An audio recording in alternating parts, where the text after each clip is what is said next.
ఇప్పుడు మీరు చూస్తున్న నా వెనకాల కిమ్స్ హాస్పిటల్. ఇది వచ్చేసి హోటల్ శ్రీకృష్ణ. టిఫిన్ చేద్దామని వచ్చిన. ఇక్కడ ఏది బాగుంటుందో తెలుసుకుంటే ఇడ్లీ సాంబార్ అని చెప్పి తీసుకున్నా. ఇడ్లీ సాంబార్ చూడండి. ఇట్లా 2 ఇడ్లీ వేసాల సాంబార్ పోసుకొని చట్నీ వేసుకొని కలుపుకొని తింటే బాగుంటుంది. టిఫిన్ చేసినాక కామన్గా మనం ఎట్లా టీ తాగుతాం కదా, ఈ టీ ఇది అమృతాలు ఎక్కువ ఉంటుంది అనుకున్నా కానీ యావరేజ్ ఉన్నది, మామూలుగానే ఉన్నది. ఇక మళ్ళీ కిమ్స్ హాస్పిటల్ చూడండి. మీరు ఇంట్రెస్ట్ అవ్వకూడదు కదా. ఇది దారి.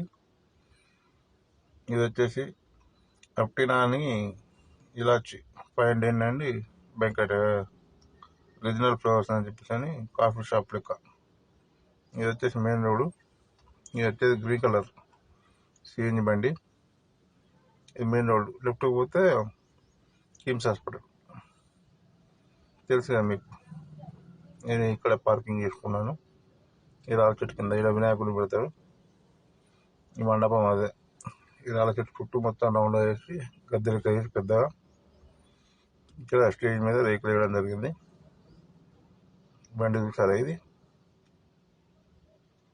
రోడ్డు దగ్గరనే ఉన్నది. అది మెయిన్ రోడ్. ఇది పెద్ద మామిడి చెట్టు ఉన్నది ఇక్కడ. పుల్లటి మామిడి చెట్టు అంటే పచ్చడికాయలు. చూడండి ఎంత పెద్ద పెద్ద బిల్డింగ్ ఉన్నాయో. ఓ గల్లీ మాత్రమే ఇది. ఇలాంటి గల్లీలో అసలు లెక్క పెట్టలేని గల్లీ ఉంటాయి హైదరాబాద్లో. ఉదయం అందరూ హడావిడిగా ఆఫీసులకు జాబ్లకు వెళ్ళేవారు ఉంటారు. ఓకే, మరి నా ఛానల్ సబ్స్క్రైబ్ చేయండి, లైక్ చేయండి, షేర్ చేయండి. ఎంఎస్ గౌడ్.